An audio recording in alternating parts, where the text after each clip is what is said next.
T20s than you do. Absolutely. That was a very special day, and I'll remember it very, very long time. And the celebration after that in India. That went on for a while. Yeah. Right, Irfan, let's have you pick the playing 11 for India. Some new faces, some familiar faces returning to the Indian side. Suresh Raina is going to be back, and Irfan Pathan puts him straight back into his playing 11. KL Rahul will also join the T20I squad. He wasn't part of the ODIs, was part of the tests. The top three almost picked themselves. As I go through Irfan's team, the likes of MS Dhoni, Hardik Pandya, both the wrist spinners, and Bhuvi, who got rested in the final ODI returns, along with Jasprit Bumrah. Now, I think the big question is why KL Rahul, and Suresh Raina ahead of someone like Manish Pandey, who's already been with the squad, so to Akshar Patel. Thoughts? Yeah, I would have liked to pick Manish Pandey, but I know that he won't be picked because I think Virat has a lot of confidence in Lokesh Rahul's game, so I think he'll be picked. So that's why I'm going with that 11, which will be the case. But do you think he's obviously if he plays, he's not going to displace Shikhar or Rohit at the top, which means he bats and Virat comes in at 3, which means he bats 4, 5. Do you think that's ideal for him? Not ideal. He would like to bat up the order, but this is what the situation is. And in terms of Manish Pandey as well, Manish Pandey actually can play the role in that middle, which he's capable of. And I think in the last T20 match, he's done pretty well. He's got some 30 odd runs, and he played really well.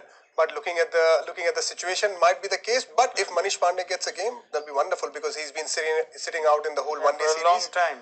So too Dinesh Karthik and Akshar Patel. Now Jaydev Unadkat is the other pick for the T20s. Went for a lot of money at the IPL auction. So one would think there would be at least some interest to see how he goes. But just a thought as to why we wouldn't play him and you'd stick with Bhuvi and Bumrah. Yeah, obviously, unless they want to see Bhuvneshwar Kumar being rested. Otherwise, he'll be your number one bowler. Bumrah and Bhuvneshwar Kumar. Even in T20, Bhuvneshwar's, those Yorkers are wonderful. Swinging deliveries up the order. And, he can get early breakthroughs at the same time, bowl good Yorkers with Bumrah. So I think those two guys has to be my number one pick in any team, for any captain for that matter. And third seamer would be Hardik and those two wrist spinners. So Akshar will miss out. Just Jaydev Unadkat will miss out, and Shardul Thakur as well is going to be missing out. In spite of a good game in the last ODI, South Africa are a different looking South Africa under JP Duminy. They've rested the likes of Amla and Tahir and Makram. A lot of players will get their first outing. I think it's fair to say India are firm favourites for this series. Absolutely, looking at the way things have gone in this one day series. But T20 cricket, shorter the game, the difference between the two teams will be shorter, lesser as well.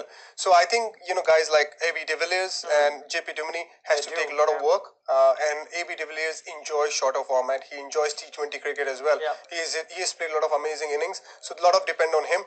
David Miller, Chris Morris, I think down the order, they can play a big role because, David Miller, he has done well in one-day cricket, but T20 is his forte. So I think he'll come out good, and they're playing first game in Joburg. So I think that's the kind of pitch they like. Apart from the first game, I really feel that India is favourite. All right, thank you very much, Irfan, for your thoughts. It's where it kicks off at Johannesburg, where South Africa won in the ODI series as well. We'll see how that game goes. First of 3 T20Is at the Wanderers on Sunday.